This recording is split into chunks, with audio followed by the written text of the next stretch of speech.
عبید الرحمان ان کا نام میں نے پہلے لے رکھا تھا, اور حارث انصاری لاسٹ 2 کالرز ہیں. جی بھائی. جی السلام علیکم مفتی صاحب. وعلیکم السلام. جی جی مفتی صاحب, آج کل کے جو ماحول ہے اسلام فوبک, اگر کوئی مسلمان پبلک ٹرانسپورٹ سے سفر کرتا ہے ڈیلی, تو اس ڈر سے کہ کہیں اس کے ساتھ موب لنچنگ نہ ہو جائے یا قتل نہ کر دیا جائے, تو اس وجہ سے وہ داڑھی کٹا سکتا ہے؟ نہیں, چونکہ یہ ایک اندیشہ ہے, یہ کوئی ضروری نہیں ہے. دوسری بات یہ کہ جتنے لوگوں کی موب لنچنگ ہوئی کیا سب داڑھی والے تھے؟ نہیں. تو پھر یہ محض اور ایک اندیشہ ہے. ایسا تو نہیں ہے کہ ہر داڑھی والے کی موب لنچنگ ہو رہی ہے. یہ جتنے لوگوں کی موب لنچنگ ہوئی وہ داڑھی والے تھے, اس لیے اس کی کوئی گنجائش نہیں ہے. اور ایک اور مفتی بات میں صاحب, اپنے یوتھ سے کہنا چاہوں گا, ایک سیکنڈ میرے بھائی, کہ جی سرداروں سے کچھ سیکھیں. جو سکھ کمیونٹی ہے نا, ان کے ساتھ کیا وہ کچھ دنیا کی کسی بھی کونے میں چلے جائیں پگڑی اور داڑھی کبھی نہیں کاٹتے. ہاں اللہ ماشاء اللہ وہ ایک اکا دکا ہوگا, سیکھیں کچھ. ڈرنے کی بات نہیں ہے, ڈرنا اس لیے.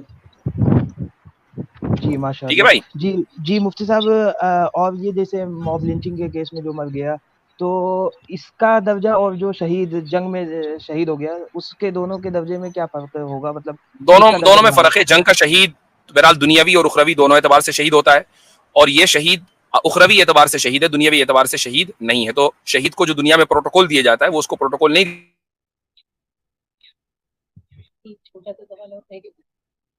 آپ اپنا مفتی صاحب ویڈیو بند ہی کریں, کیونکہ آپ کا نا ویڈیو جب آن ہوتا ہے آپ جو ہے وہ ہینگ ہو جاتے ہیں. جی پتہ نہیں کیا مسئلہ چل رہا ہے, یہ بہت تھوڑی دیر سے پرابلم کر رہا ہے. حضرت اچھا آواز عبید کٹ الرحمان گئی, صاحب, میں آواز اب کٹ گئی تھی آپ کی, جملہ مکمل کر دیں حضرت, آواز کٹ گئی تھی. میں سمپلی یہ کہہ رہا تھا کہ جو موب لنچنگ کے شہید ہے وہ دنیاوی اعتبار سے شہید نہیں ہے, اخروی اعتبار سے شہید ہے. حالت جنگ کا جو شہید ہے وہ دونوں اعتبار سے شہید ہے. تو جنگ کے شہید کو جو دنیا میں پروٹوکول دیا جاتا ہے وہ پروٹوکول موب لنچنگ میں جو شہید ہوا ہے اس کو نہیں دیا جائے گا. آخرت میں دونوں کا درجہ ایک ہے, اوپر نیچے ہے, وہ بہت سارے دوسرے فیکٹرز ان کے اوپر ڈیپینڈ کرتا ہے, وہ اللہ بہتر جانتا ہے. ٹھیک ہے. جی مفتی صاحب شکریہ. اور مجھے یہ کہنا تھا کہ میں آپ کا سبسکرائبر ہوں, 20,000 سبسکرائبر جب سے آپ کے تھے تب سے میں آپ کو دیکھ رہا ہوں, ماشاء اور اللہ, شکریہ, بہت ہی استفادہ ہوتا ہے سر مفتی صاحب. جزاکم اللہ. اچھا جی, لاسٹ کالر ہیں حارث انصاری. جی بھائی. جی مفتی صاحب السلام علیکم. وعلیکم السلام. آواز آ رہی ہے نا صحیح؟ جی آ رہی ہے. جی میرا سوال یہ ہے کہ جیسے ہندوستان کے اندر کوئی قانون ایسا بن جائے جو شریعت کے خلاف ہو, تو اس حالت میں اسلام جو ہمیں تعلیم دے رہا ہے ہم اس کو کس طریقے سے فالو کریں گے, اور مسلمان کے ذمہ کیا ہے؟ مطلب میرا یہ ہے کہ جب ایسا کوئی قانون لاگو ہو جائے گا تو مسلمان کی کیا ذمہ داری بنتی ہے پھر؟ مثال دیجئے, کون سے قانون کی بات ہو رہی ہے؟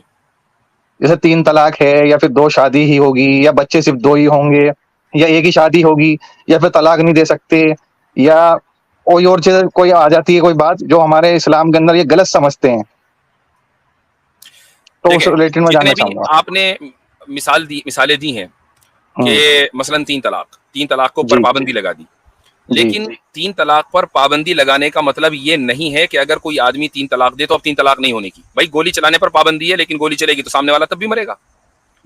ٹھیک ہے. ساری بات کیا ہے کہ آپ کی اپنی کمیونٹی کتنی ایجوکیٹڈ ہے.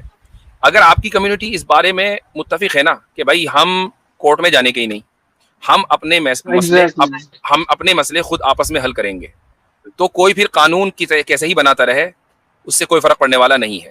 تو مسئلہ میں نے شروع میں بھی کہا تھا, ایک صاحب آئے تھے کہ بھائی ہم کیا کریں. آپ یہ کریں کہ آپ اپنی کمیونٹی کو بلڈ کریں, آپ اپنی کمیونٹی کے اندر اویئرنیس لے کر آئیں. تو جب آپ نے اپنی کمیونٹی کو اتنا بلڈ کر دیا تو پھر یہ ممکن نہیں ہے کہ کوئی قانون آپ کو اسلام سے ہٹا دے. جی وہ تو بہتر ہے, لیکن ماشاءاللہ مقبر بھی بہت ہوتے ہیں نا, تو نہیں کمیونٹی کو تو نہیں, بلڈ یہ کرنے میں لگے ہوئے ہیں. جیسے نہیں, جو دیکھیں جو اکثر سول لا ہے, جی مان لیجیے کسی نے مخبری کر دی کہ بھائی فلاں آدمی نے اپنی بیوی کو 3 طلاق دے دی, جی تو جی پولیس بیوی کے پاس آئے گی نا انویسٹیگیٹ کرنے کے لیے. جی بالکل.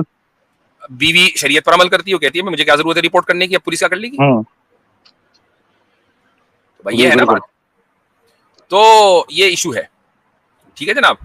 جی اور ایک اور آخری سوال ہے میرا, جی کہ اب جو جیسے حالات جو چل رہے ہیں, جس طریقے کی کنڈیشنز آپ دیکھ رہے ہیں انڈیا کے اندر ہوئی ہوئی ہیں, تو جی اس میں جو معتبر لوگ ہیں, یعنی کہ جو اسلام کو اچھے سے جانتے ہیں, مفتی اور عالموں کے علاوہ جو اسلام کو اچھے سے سمجھتے ہیں, تو وہ کس طریقے سے اسلام کو آگے لے کر کے پھیلائیں, کیسے اس کی دعوت دیں غیر مسلموں کو خاص طور سے, کیونکہ ہمارا ملنا اٹھنا بیٹھنا اکثر غیر مسلموں سے ہوتا ہے, کاروبار بھی ہم کرتے ہیں, تو کس طریقے سے ہم لوگوں سے کانٹیکٹ کر کے ان کو کس طریقے سے ہم اپنے اسلام کو بتائیں, جیسے اسلام کو پھیلایا جاتا ہے, جو اسلام کو بتلایا جاتا ہے کہ اسلام میں یہ ہے یہ نہیں ہے, تو ہم کس طریقے اس کو سمجھائیں لوگوں کو آسان بھاشا میں, تو تھوڑا سا عمل کے وہ ذریعے, بتائیں.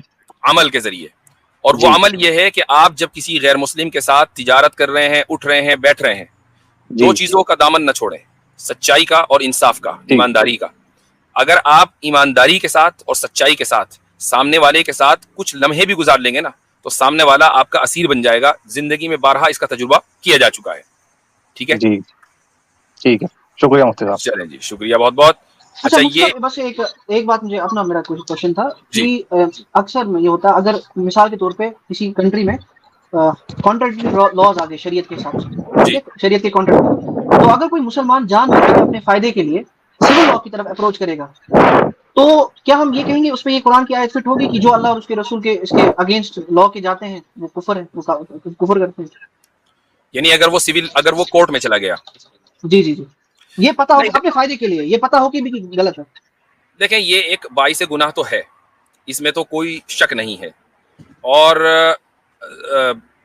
بلکہ لیکن کفر کا فتویٰ اس کے اوپر نہیں لگے گا، چونکہ کفر کے لیے تکذیب ضروری ہے. اس نے تکذیب نہیں کی، ہاں گناہ کہا جائے گا کہ اس نے گناہ کا ارتکاب کیا ہے.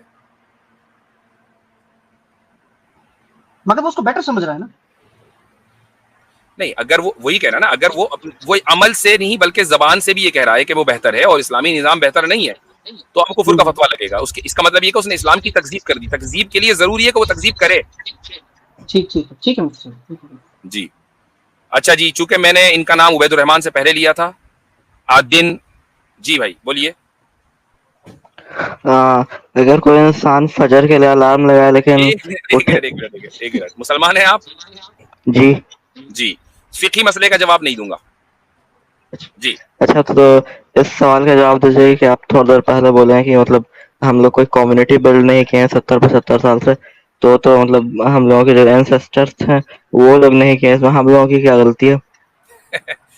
نہیں، آپ کو انڈیویجولی کوئی غلط نہیں کہہ رہا تھا، میں مسلم کمیونٹی ایز اے ہول اس کی بات کر رہا ہوں کہ یہ غلطی بہت پہلے سے ہوتی چلی آئی ہے. اس کا مطلب یہ نہیں ہے کہ آپ یو آر رسپانسبل پرسنلی، یہ مطلب نہیں ہے اس کا.